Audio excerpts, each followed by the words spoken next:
A little while ago, I filmed with this car and I posed the question, has Kia ruined the eNiro?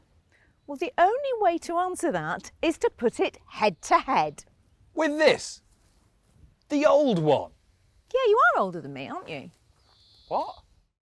A new electric Niro is actually a really big deal for those of us who like to plug in our cars, because the eNiro, the last generation, was actually the second highest selling electric vehicle last year, after the mighty Tesla Model 3. Over 10,000 of you bought one.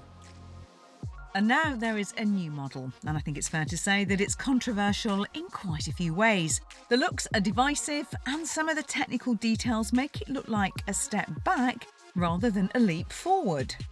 So to see if all that stacks up, we've decided to pitch the Kia Niro EV against its biggest rival. The old eNiro. But before we witter on about the differences between these two, do please like and subscribe to the channel and let us know in the comments about what you think to Ginny's golden game show host jacket. Let's forget the looks for a moment, because I think we need to talk about some figures. It's fair to say some eyebrows were raised when the new car's specifications were revealed. Let's take charging speeds as an example. Rivals like the Volkswagen ID.3 can charge at 120 kilowatt or more, and Kia's slightly bigger EV6 can cram in the watts at a rate of 232 kilowatts. So the new electric Niro should be really quick to charge too, right? Well, you'd be wrong. It actually charges at 72 kilowatts, which is 5 kilowatts slower than this old one. Weird. It's the same for performance. Rather than turn the wick up, Kia has trimmed back the amount of pulling power, reducing torque from 291 pounds per foot to 188 pounds per foot. Now, if those numbers don't mean much to you, well, let me just say it's pretty significant, and means that the 0 to 62 sprint time has increased too, albeit by a barely noticeable 0.3 of a second. So has the price actually come down to compensate then? You would think, wouldn't you? But no. There's actually been a price increase. The cheapest version is £1,250 more. So what's going on? Is Kia actually shrinkflating the Niro?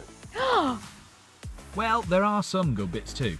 The new Niro EV has a larger battery pack at 64.8 kilowatt hours, which is a massive 0.8 of a kilowatt hour bigger than the old model. As for range, well, this has improved. Kia claims an official figure of 287 miles, which represents a 5-mile increase on the previous model. Doesn't sound like much, does it? But I guess it would be pretty welcome if you're 4 miles away from home and you're running out of charge. And while some of the vital statistics have shrunk, you actually get more car for your money now, because the Niro EV has grown. You get more length, more width and more height. Not a lot, but it does make all the difference. Kia has been really clever about where they use those extra millimetres though, because they've landed here in the back seats. There's really quite a lot of room, even for lanky teenagers, of which I am not one. They've also nicked a good idea from the airline industry, because these front seats are actually thinner so that you have more knee room, although these plastics are a little bit plastic. There's more room for your bags too. The boot in this one is an impressive at 475 litres. That's about the same size as a small estate car, and up to 24 litres on the old car. That's enough for another carry-on case on the way to the airport. And for the first time ever, ta-da! The Niro has got a frunk. It's a very compact frunk, but then quite a lot of them are. But it's really handy for sticking in, I don't know, dirty football boots, keeping that wet charging cable in so it doesn't have to go in with all your other bags in the back. Welcome addition, I think that. If that's not enough load space for you, the Niro EV also has the option of a tow bar for the first time. The limit is a modest 750 kilograms. So you're not going to be on a world tour with your Airstream, but it will appeal to owners who tow smaller trailers or who want a mounting point for a cycle rack. It's probably a bit big. Now, besides being larger, the new Niro also looks far more modern inside too. As much as we love the old one, the dashboard was always a bit of a letdown, both in terms of how it was laid out, but also in terms of its feel, it really does look its age, I think. Whereas look at this, it's lovely and modern and clean. You've got physical buttons where you need them. This fantastic screen, of course, that we recognise from the Kia EV6. There really is a lot to like in here. What really stands out is this long sloping dashboard with the new digital instrument panel and an infotainment screen, both of which are 10.25-inch displays. And as I already mentioned, just as with the EV6, there's that sensible combination of physical buttons and touchscreen controls too, and it's all really intuitive and easy to operate. There are some really nice eco touches too. Now Kia actually makes this headliner out of recycled wallpaper of all things, though I can't see a pattern coming through, so your My Little Pony wallpaper from your first bedroom isn't going to come back and haunt you. It has had a tech upgrade inside as well. Besides useful bits and pieces like the USB-C ports built into the back seats, there are 2 new acronyms to get to grips with if you're planning to become a eNiro electric buyer: RSPA and V2L. RSPA is Remote Smart Parking Assist. It turns your Niro into a big remote-controlled car, or sort of. Handy if you wedge next to a pillar in a multi-storey car park. V2L is vehicle to load, something we've already seen in the EV6, and it means you can power electrical appliances or tools using the car's battery power. Handy if you want to dry your hair while camping or do some drilling. Now we're going to have to talk about the looks. The old car was inoffensive enough, but I think we can all agree it needed a bit of updating. I'll let you make up your own mind about whether this one is a triumph of design, but there are certainly some eye-catching bits. You can have this side flash in a choice of colours. But rest assured, you can also have it coloured so it blends in seamlessly with the rest of the car, which I think is what I would do. It's clever though. What it does is direct air onto the back window, keeping it clear and helping to reduce drag, making it more efficient. Right, enough of all this chat and just staring at them. Let's see what they're like to actually drive. Let's go.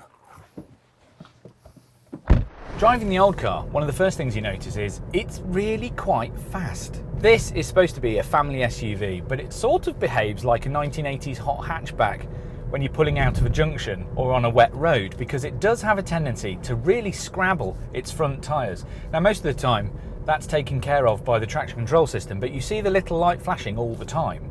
Now I'm all for a bit of performance, but in a car that's supposed to be ferrying your kids around, it does feel a little bit inappropriate, like it's got a bit too much power for the kind of car it should be. Thing is, it is a firmly suspended car, but even on a bumpy road, it does glide around quite nicely. It copes with the big stuff really well. It's a kind of gentle car in terms of ride, so it's quite relaxing. You know, the steering's not super sharp, so it doesn't make you tense like it's always diving around, and the brakes are good, and you've got the usual Kia regen access through the paddles behind the steering wheel, so you increase it with the left hand side, look, we're slowing down, and you decrease it with the right. It's all very nice. One thing I have noticed though is if you stop the car, switch the traction control off and just floor it, it will do a burnout. It's doing a burnout. There is smoke everywhere. Could you hear that? That's a family car that just did a burnout. And that does go to show that this car probably does have a little bit too much power and torque, and that it probably wouldn't be hurt by being a little bit more gentle. I think it's tremendously funny, but I'm not sure many owners would outside the school. The new Niro just feels like it's grown up a bit. It might well have exactly the same motor as the old car, but the new one has been softened off and it feels smoother and just a little less urgent and more efficient, presumably. It might make me sound old, but these days I'd rather have more miles from a charge than the ability to do burnouts at every junction. I leave all that stuff to Tom now. It still has got all the old party trips though. You've got 3 drive modes: Sport, Normal and Eco, which is just selected from here on the steering wheel, and it's also got paddle operated regenerative braking. Now I don't know if this has been tweaked, but it seems smoother and stronger than before, and I love the way it helps to recapture energy that would otherwise have been wasted. All in all, I'm definitely more impressed with how this car feels behind the wheel than the previous model. I guess that's to be expected though. The tweaks were subtle, but they're definitely there, and they've definitely made a difference. I do think that the new Niro is actually a little bit quieter than this car as well, and it handles smaller bumps with a little bit more delicacy, where this one you can feel the smaller bumps just being transmitted through the car. You don't with the new one. The new one just feels that little bit more grown up, tiny bit more mature, a bit more rounded. And also, with the Niro EV, the faster you go, the better it gets. This old version, it just sort of falls apart when you go really, really fast. The transmission and the power give you the impression that this might be a sports car, and then when you try and fling it round a corner, it suddenly becomes an SUV again. So this is a weird car. It's got some aspects that are really amusing and some that aren't. So the new car is slower, but better. The same is true of the charging speed. Although the peak is less than before, it can sustain a higher amount for longer. It's a bit like the tortoise and the hare. As a result, Kia says its new electronics allow the Niro Electric to take a 10 to 80% charge around 9 minutes faster than the old model, at around 43 minutes. The Niro will also precondition the battery so it's at the optimum temperature to accept charge if you enter the charging station into the car's sat-nav. That's clever. Still, that charging is not particularly quick by modern standards, but an 80% battery in a Niro could take you further than 80% charge in a rival car.